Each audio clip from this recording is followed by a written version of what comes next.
What is up, weekenders? Welcome back to Tyrrell Time. I'm Jim Davidson. Your dad'll understand.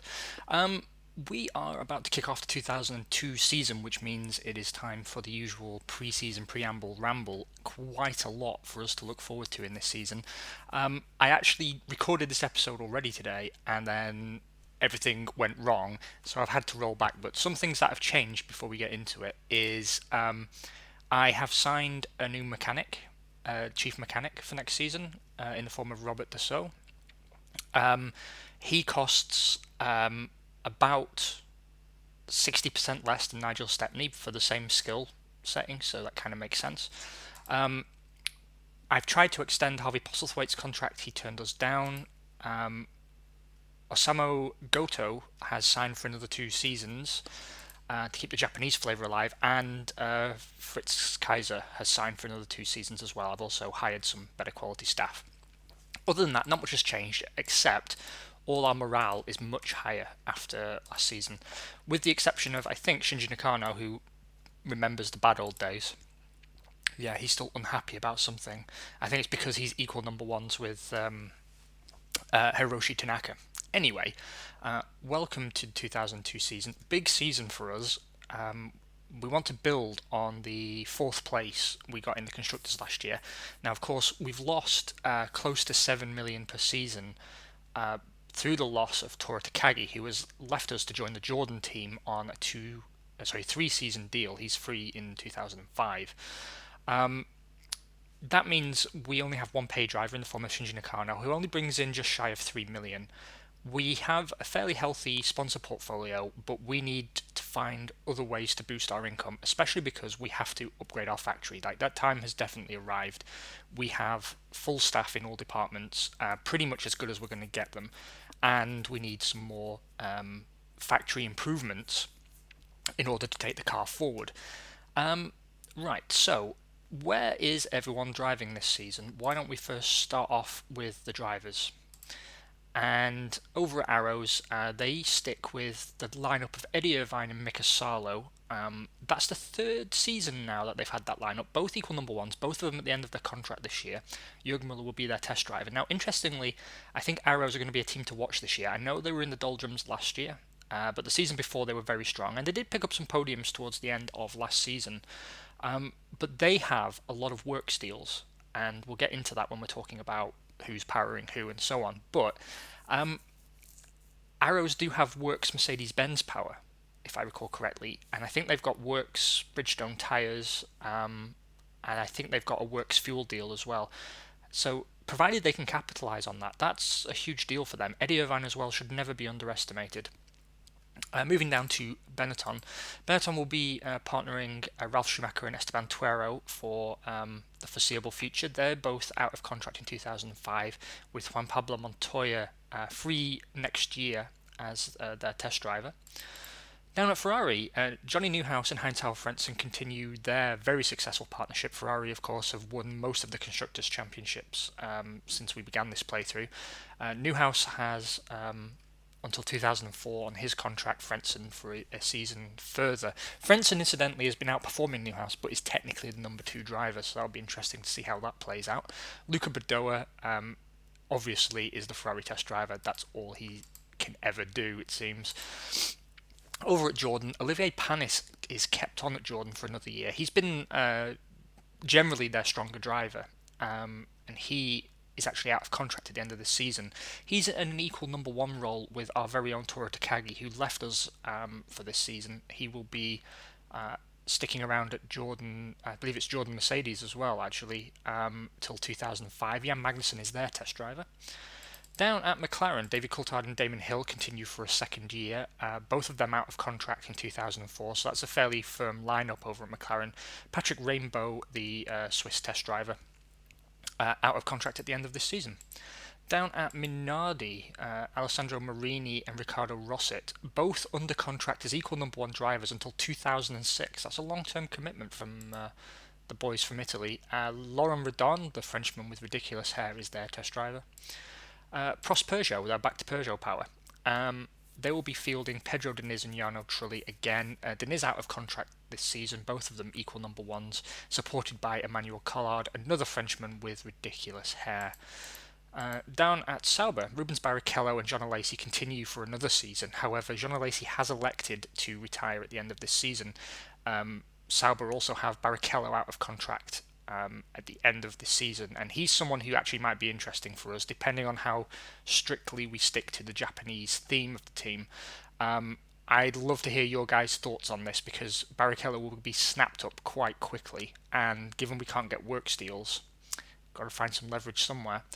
The Sauber test driver Johnny Herbert is under contract till 2007. Yeah, that's an odd choice, but whatever. They do their thing. Down at Stewart, John Fellows is the equal number one driver, out of contract this season. His partner and equal is Stefan Sarazan. Celso Moriera is their test driver, and I don't know what he's doing. Oh no, he won't work for us. That's why he's crossed out. For a second, I thought he was retiring. I was like, he won't talk to us, but that's fine. We will be fielding Shinji Nakano and Hiroshi Tanaka, both joint number ones. Tanaka has to come good quite quickly, so it's the Red Bull conundrum. Quite low expectations, in the sense that I'm going to set how hard he pushes quite low, because we want him to finish races and improve. However, if he doesn't improve and it's beginning to damage the team's chances quite significantly, then I would have no qualms about dropping him in favour of someone like Barrichello. That decision will be taken fairly early, I presume, so all to play for. Carl Eisen is our test driver until 2004. Down at Williams, Mika Hakkinen is partnering Giancarlo Fisichella. Hakkinen out of contract this year. He's the clear number one at that team, and has proven it over the seasons he's been there. Fisichella is obviously number two. Alexander Wurz is their test driver until 2004. Bit of a step down for him, given how strongly Wurz has performed the last few seasons. Other news, Michael Schumacher obviously is retired. The pay driver of the day is Dario Loretti, who brings $10 million. He's also someone quite interesting for us, for obvious reasons, because we lose out on anything between $10 and $20 million by not being able to get ourselves a works engine deal. He would be a solid replacement for that. So that's who's driving where and with whom. Let's move on and take a quick look down. The team sponsors aren't really relevant for us, but we can give them a quick skip over. East will be sponsoring Jordan. Murano stick with Ferrari. Winfried moved from Williams to McLaren some seasons ago. Playlife sponsor Arrows. Blondes sponsor Benetton. Buzzing Hornet sponsor Williams. And Red Bull sponsor us. That leaves some big names actually lacking, but that's their problem. Okay, let's take a look at... first of all, let's take a look at the engines for this season. I think that's quite important. Now, it looks to me Mercedes is pretty much the engine to beat. It's a little light on rigidity, but if you have a solid enough chassis, that doesn't necessarily mean it's going to be a problem. And Mercedes are obviously benefiting here from the fact that they've had constant works arrangements with other teams, whereas Ferrari have actually been in the wilderness a little bit. And you can see that in terms of the fact that Peugeot have actually put out, I would argue, a superior power unit this season. Ferrari are really lacking in customer data. However, Sauber have a works contract with them now, and maybe they can move forward together. Arrows and Ferrari, both running works Mercedes-Benz power. Jordan have a partner deal. Over at Peugeot, Prost are their works team, and Stewart are a partner. Not great rigidity again on that power unit.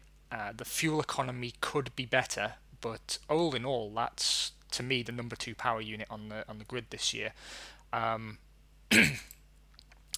Moving on to our own engine, Mugen Honda, I would describe that as a solid unit.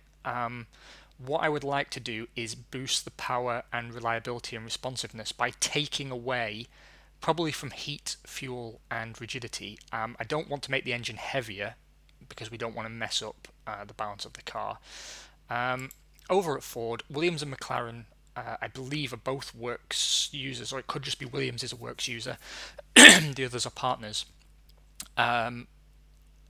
a very, very respectable unit. Again, low on power and reliability, but the responsiveness and the weight of that unit is excellent and great on fuel economy, meaning the cars will run very, very light. Should help them at more technical circuits. The only people paying for an engine, it seems, this year is Benetton, who have elected to go for Mechachrome units. Again, nothing really wrong with Mechachrome units. They're exactly where you'd expect them to be, mid-range on everything. They do tend to suffer from rigidity problems more freely than other units, despite their score actually being higher than some other units. But otherwise, they're basically rebadged Renault units. Obviously a bit old now, since Renault pulled out of the sport at the end of '97, and we're now in 2002, but yeah, it is what it is. No one's using heart power. That tends to be the case. It's very rare you see people going back to heart engines just because particularly the reliability is so poor. I mean, the power isn't that far behind some units like the Ford and the Mugen, but the reliability is a real Achilles heel of that. Looking at tyres, I've already taken a peek at the tyres, and I would say all in all, it's actually the Goodyears are, as you would expect, putting out a better tyre. That's because we were the only Bridgestone runner last year. That's not the case this season. And what we will see here is Goodyear have works arrangements with Williams and McLaren, Ferrari and Jordan picking up partner contracts, and Prost are on a customer deal. And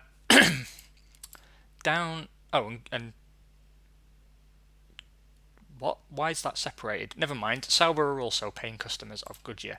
Down at Bridgestone, Arrows have a works contract, as do Stewart. Tyrrell and Benetton both on partner deals, and Minardi on a 2-season customer deal. We obviously want to change that partner deal into a works deal. Hopefully, that's one of our goals for this season. What I have noticed though with our tyres this season is that again the hard compound are going to be the one to run. They are just better than the Bridgestone softs. So yeah. Moving on to fuels. No major changes in the running order really. Again, Agip favouring power, as do Petrobras, and Elf favouring engine tolerance. The rest sort of fall in the mid-range between. We're on Shell power this year. Mobil 1 is definitely superior, and we will be looking to make the switch if we can afford it. The reason we moved away from Mobil to Shell is that they offered more money for a works contract, and given that neither company is Japanese, we weren't limited in who we could choose to work with. Hopefully we can outdevelop this fairly weak blend of fuels and lubricants, but who even knows. We share a works arrangement with McLaren and Stewart, actually. Stewart are works for Mobil for 2 seasons. Excuse me, I misspoke. Texaco have Arrows as a customer and Minardi as a partner on 2 seasons. Benetton are in a 2-season partnership with Agip. Jordan will be purchasing Agip fuels and probably benefiting from it, to be honest. Total have Sauber as a partner and Prost as a partner. And then down at Elf, Ferrari and Williams continue with Elf, and they tend to favour Elf, I find, in this game. Ferrari as a partner, Williams as a customer. So, that's your runners and riders. How about we begin our season? Sorry, I forgot what I was going to say there. I only woke up it must be 2 hours ago. I've already had coffee and I just can't seem to pull myself together. I don't know what's going on. And after I've done this, even worse, I have to go on and finish up my Motorsport Manager 1989 first episode, and I can't do talking, so it's not going to go very well. Right. First step, we are going to invest in a new factory. This may come to bite us in the arse later, but all playthroughs come to an end, and we really need the new factory. So let's go ahead and set that up. What we also need to do is stock up on spare parts because we want the cars in the best possible condition. We will be running possibly the biggest and most expensive test of the season, and hope that we have enough mechanics to get the data we need and repair the cars into tip-toppy condition. And then we will begin the dance of our people, trying to get them to give us money. Right, that's plenty of spare parts. That's good. We will immediately start on next season's car. That's the first thing. And we will do that at the sacrifice of 50%. Oh, hold on. Hold on. Yeah, we'll put 50% of our staff on that. Right, we've got some serious reliability work to do, particularly let's get the brakes up to scratch. And we can do that for now because 2002 chassis we won't be able to begin work on at this time, but that is obviously a big goal for us. Right, we want to run as much testing as we can. We want to run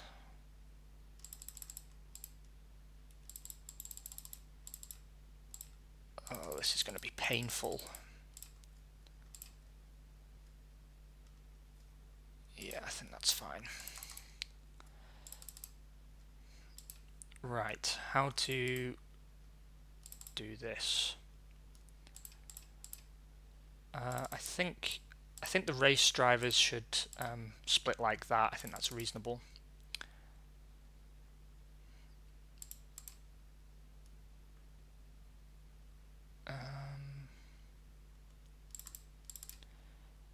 Right, I hope this works.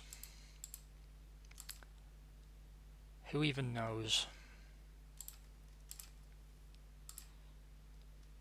That actually wasn't too bad. Okay, so we've got that first stage out of the way. We need to run some more testing to find out what's wrong with this car, but we've got that all-important first stage done.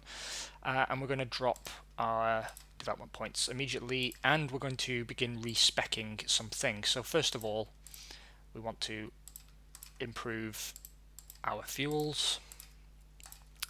Right, in terms of tyres, what we want to do is I'd say we should work on the rain tyre.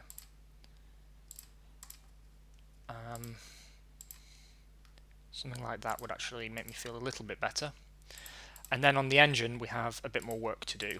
Unfortunately, we can only move 1 point at the moment, but I will take a point out of rigidity and put it onto power. Okay, it's going to be a slow process getting that engine balanced out, but I think it's better to have it balanced than have it excel in the areas that it does. Let's take a look at how much progress we made on some of these design things. That's quite good. Also good, also good. Right. Then we have to repair our cars. Fortunately, the mechanics seem to be very efficient this season. That makes me a happy bunny. Okay, we have a team sponsor, we have an engine for next season, so tyres, fuels, and cash are the big ones that we're in the market for. First of all, let's see how effective we are at hospitality. Hospitality is going to be a big deal for us. Well, we're a bit more effective, so that's good. Right, what we want. We want a work steel from Bridgestone, so let's get that on the go immediately. We want a work steel from ideally Mobile, so let's get that on, and then let's go for a big money sponsor straight out the gate. Let's see if we can't get HSBC. And we will invite all of these people. No, not you, Shell. We'll invite all of these people to come hang out with us in Melbourne to hopefully watch us do quite well. And again, my aim is to push hard at the start to find out what the level of the car actually is. So we may end up with a double DNF in Australia, but we could also bring home the glory. We have some severe reliability problems on the car, which we know about already because of the technology. But all we can do is try our best and hope that at least Nakano can bring things home. See if we can't get a traction control system from McLaren. Okay, so hard tyres for everybody. Fit all the driver aids. Okay, we will be favouring Nakano in terms of setup. And I know that's probably a bit rough, but I honestly think, all things considered, he's far more likely to get the business done. So he will get some extra points. And Tanaka will have to do with one less. And we can always shift that balance as we like. Okay, so cross your fingers, cross your toes, do whatever you feel you have to do to bring us some good luck here, and let's head off to Melbourne. Oh, apparently I didn't confirm something. I didn't confirm this. Okay. 26 degrees and cloudy for the opening qualifying session of the year. Again, we may suffer in qualifying for having chosen the hard compound tyre, but it's race pace that we really care about. Let's hit it. Ooh. Not encouraging pace straight out of the gate. Wow, Ferrari have taken a hit. So, McLaren take the first pole of the year, and it's a 1-2. Damon Hill leading David Coulthard. Eddie Irvine makes it an all UK top 3. Now, obviously, we kind of expected to see the Arrows performing that strongly, given they've got work steels. Ricardo Rosset takes 4th for Minardi. That's a very strong qualifying session for him. Toru Takagi leads Olivier Panis in a 5-6 for Jordan. Fisichella 7th for Williams. Marini 8th for Minardi. Sarlo 9th for Arrows. And then Shinji Nakano 10th for Tyrrell. Down in Loserville, though, Prost, Sauber, Ferrari all seem off the pace. Also, Stewart quite severely off the pace. Good showing for Tanaka, though. Weaker setup than Nakano, but only a 10th and change off the back of him. It's looking like a very tight midfield that we're at the back end of, but we can develop our car and maybe take things forward. Light rain, 27 degrees, that's going to hurt Tanaka, but it's going to really, really help Shinji Nakano. So suddenly I'm feeling excited. We will one-stop both of them. And Nakano takes precedent. Yeah.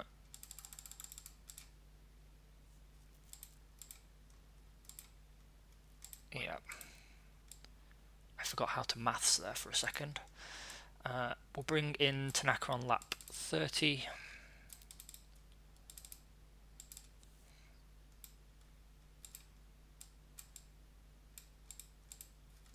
Alright, let's hope this works. It does not. It really doesn't. Shinji Nakano fails to finish. Brake failure, something we knew was a risk. The reliability of our brakes is really poor.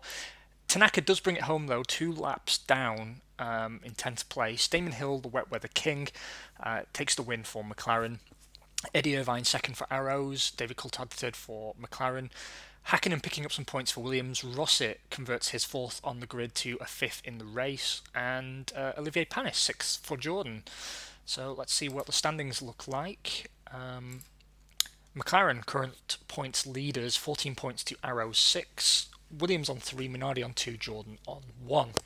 Excuse me, I have to cough.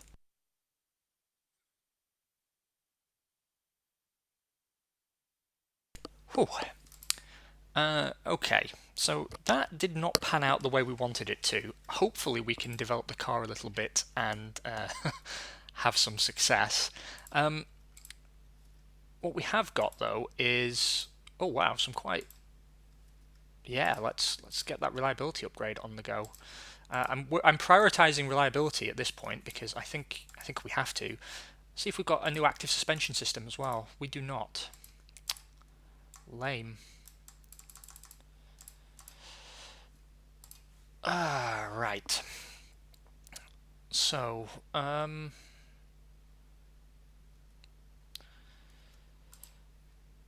do we do here?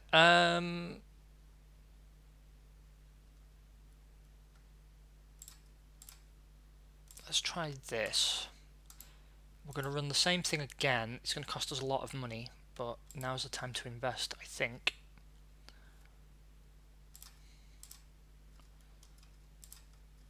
Let's see what we can get out of that. Okay, so we can actually get our first improvement on the go. I'm going to take 10% off next year's car because we've already got a huge head start on that. And I'm going to stop the driver aids project, and I'm going to move this down to 15%.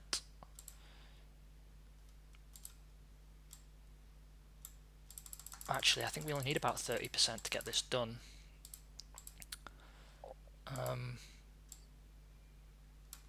So let's let's do that. Okay. First things first, spend those points. See how quickly we can get through. Yeah, going well.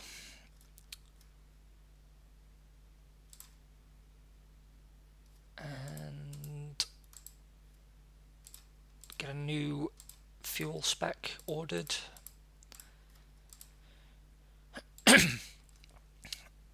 Excuse me. Right, tyres. Tyres. Gonna save those points actually, for now.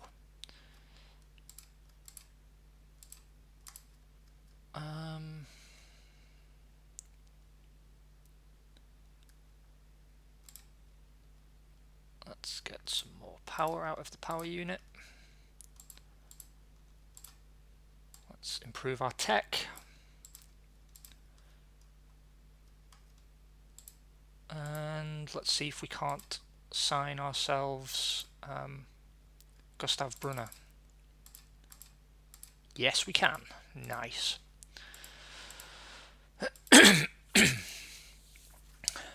Okay. Sponsors. Let's see what the sponsors are saying. 1 season, 1.8 million deal from HSBC. I was kind of hoping for better than that. Mobil 1 only offering us a partner deal. That's an immediate no-no. So back to Shell we go, cap in hand.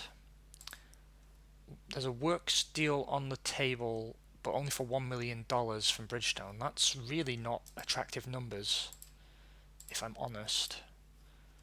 Really not attractive numbers at all.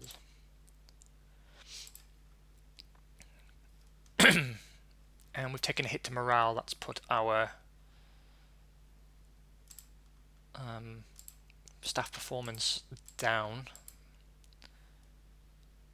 Some new mechanics are available, but we don't have any room for them. Okay.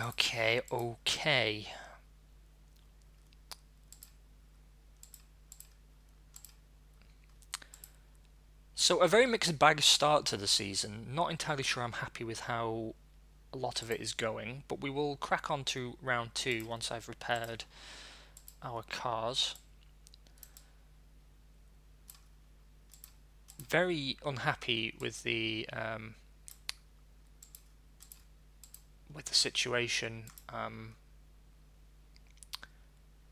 around the Carno not finishing and the reliability problems we have. Not happy with that at all, but not much we can do about it now. Okay, off to Brazil we go. Gonna keep the same driver settings.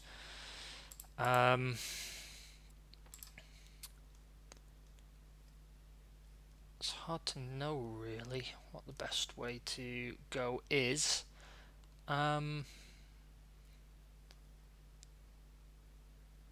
I'm going to go like that, I think.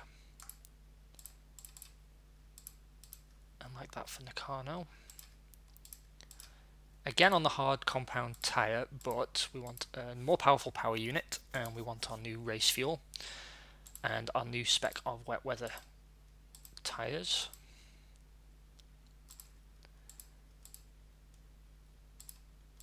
Okay, not happy with how worn Tanaka's car is, but that's just a hangover from the heavy testing we did. 27 degrees and light rain with a strong wind, that should help Nakano out. See how much it does. P4, that's an improvement. Damon Hill again taking pole position for McLaren on a 121.854. God, that McLaren and is good in the wet. He's like 2 seconds clear of the next car. Eddie Irvine, second for Arrows. Third, Mika Hakkinen in the Williams. Fourth, Shinji Nakano, who's almost three and change. Tanaka was not fast enough to get inside the 107%, but he was allowed through on an FIA pass, as was Tuero and Sarazan. Both Ferraris and the Sauber of Rubens Barrichello outside the 107% level and not taking part in the race. Wow, total weather change, 29 degrees, cloudy with a strong wind for the race. Right. What we want is a 50-50 split for Nakano.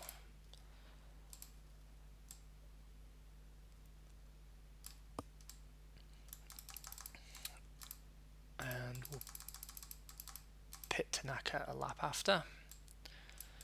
That should mean he has fresher tyres at the end. Not sure it's necessarily going to be helpful. Hopefully one stopping will help him cut through the field. Okay, give us some good news. Nope, couldn't manage it. Damon Hill wins from pole position for McLaren. David Coulthard recovers from a poor qualifying to take second place. Ralf Schumacher in the Benetton rounds out the podium.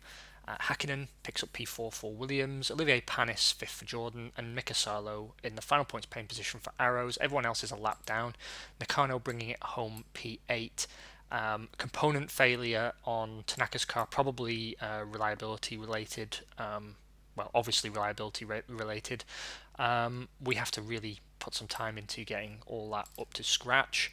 In the Drivers' Championship, Damon Hill is your current championship leader, 20 points, 10 points clear of teammate David Coulthard.